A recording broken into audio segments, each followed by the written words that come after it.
I'm Jana. Some people know me as Nan. That would be like my sister. But anyway, I wanted to record today making some jambalaya. And so I'm going to start off. Again, I've got everything already prepared except I need my spoon. Got my spoon. And I'm going to start off by cooking my chicken. Now what I have is one chicken breast, and it actually has just been cut into bite-sized pieces. I've got about 2 tablespoons of vegetable oil in the pan, and I'm going to put this in here, mix it around a little bit. And then I'm going to take a little bit of garlic, salt, and pepper, which is kind of like, you know, my big thing. I love garlic, salt, and pepper. You can never go wrong. If you have only that in your kitchen pantry, you are good to go. So I'm going to brown this chicken, and then I'm going to add in my andouille sausage. And I also have some shrimp. Now the shrimp I have already seasoned a little bit, again with the garlic, salt, and pepper, but I'm going to put that in at the very end because shrimp does not take long to cook. Now the other ingredients that I have is I have a can of rotel, which is just diced tomatoes with a little bit of green chili. These are the regular ones. You can get them mild if you don't like things very spicy. I have half of an orange, yellow, and red bell pepper chunked up. I have 1 yellow onion chunked up. I actually have half of a zucchini that I decided I wanted to add in there, and that'll go in toward the end as well because zucchini has, it gets soft pretty quickly. And then I have some little cherry tomatoes that are just a little bit past their prime. And so when you have vegetables like that, they're not bad. You just need to cook them.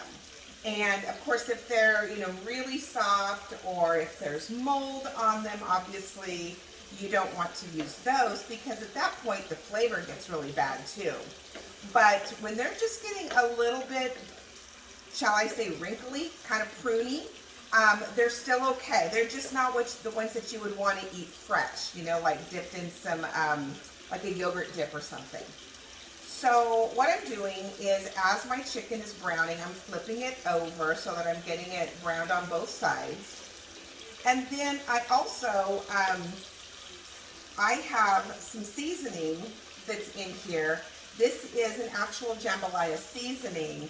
But really what it comes down to is like powdered tomato, some garlic, paprika. That's between the powdered tomato and the paprika, that's what gives your jambalaya a really rich color. And that's pretty much all that's in this seasoning. So you don't have to buy a packet of seasoning. You can actually just make your own out of your pantry staples. Now, you could also purchase some actual Cajun seasonings, and that works as well. So what I'm going to do now is I'm going to go ahead and sprinkle the seasoning on top of the chicken. And again, just kind of get that going and because it'll help add that rich color to your chicken.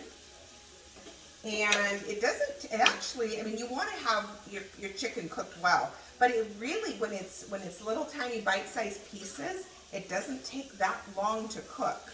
So this is actually a pretty quick dish that you can make, like a weeknight meal when you get off work.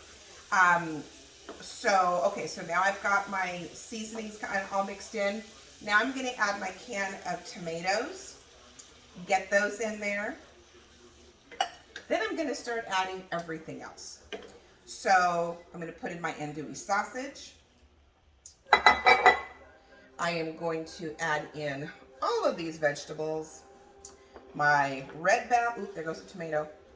My yellow bell, my orange bell, my tomatoes, and out those little cherry tomatoes. And I did not slice them. I kind of like that little pop in your mouth that you get when you are putting a cooked whole tomato in your mouth. It's kind of cool. The onion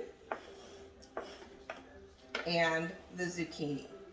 Now I will say this, most of the time you should probably put your onion in first because it does take some time to cook down.